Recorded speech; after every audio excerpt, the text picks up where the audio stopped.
Hello again to any and all who take the time to watch this video. I have been thinking a lot lately about the story of Adam and Eve. Can you imagine being Adam, living amidst all that beauty? And how happy he must have been when God made Eve for him.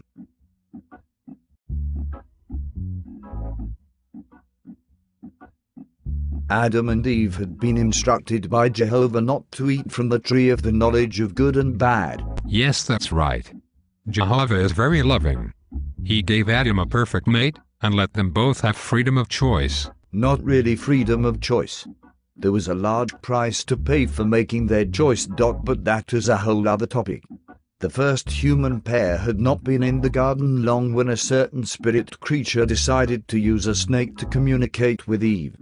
God is purported to be omnipresent, and therefore must have been watching this event unfold. However, he did nothing to warn Eve that this was not an ordinary friendly snake. Adam and Eve may have had full-grown bodies, but their minds were as inexperienced and innocent as a young child's. How curious they must have been. Now, for the same reason that Adam and Eve had no cause to distrust Jehovah, neither did they have cause to distrust this serpent. When this serpent began speaking to Eve, no doubt Eve looked to Jehovah for guidance. What else would a young child do when faced with a decision like this? We know that Jehovah chose to remain silent, watching to see what his new creatures would do. Well, Eve ate the fruit. Now remember, God told Adam and Eve that in the very day of eating from the tree of the knowledge of good and bad, they would die.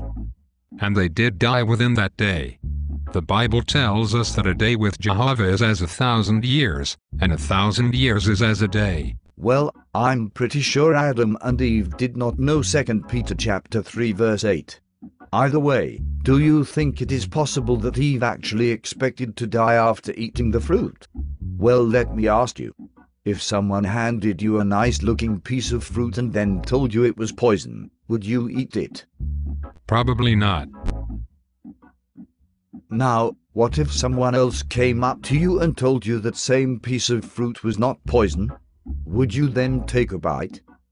No. Nobody in their right mind would decide to eat fruit that someone had warned was poisonous. Did Eve wait to ask Adam for advice?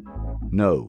The Bible says that Eve decided to eat the fruit. What happened after Eve ate? Did she suddenly go into convulsions? Did she start to feel sick? Did she die? No. The first consequence of eating the fruit is not noticed until Adam joins Eve in eating. Put yourself in Eve's shoes. God tells you that eating a certain fruit will cause you to die. Someone else tells you that you will not die. You have no reason to distrust either one. That is a predicament. But let's say you decide to eat. Afterward, nothing happens. God does not strike you down. You feel fine.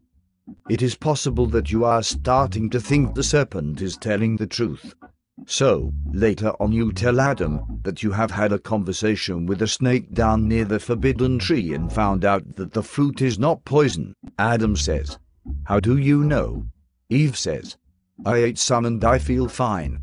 Of course, Adam could have gotten mad at Eve and waited to talk to God. But the Bible says that he chose to eat the fruit. As we agreed earlier, nobody would eat something they actually thought was poison. At any rate, Adam ate. And it was at this point that both of their eyes became opened.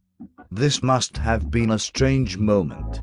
They both realized something changed. But had they gained what the serpent had promised? I find the Bible's next statement to be amusing if nothing else. I will quote, "Then the eyes of both of them became opened and they began to realize that they were naked." So there you have it. Adam and Eve realized the snake had not told the truth. Now they must have been wondering what Jehovah was going to do to them. I never really thought about it that way. I'm going to have to do some research on this. While you're at it, go get a haircut. You look like a watchman.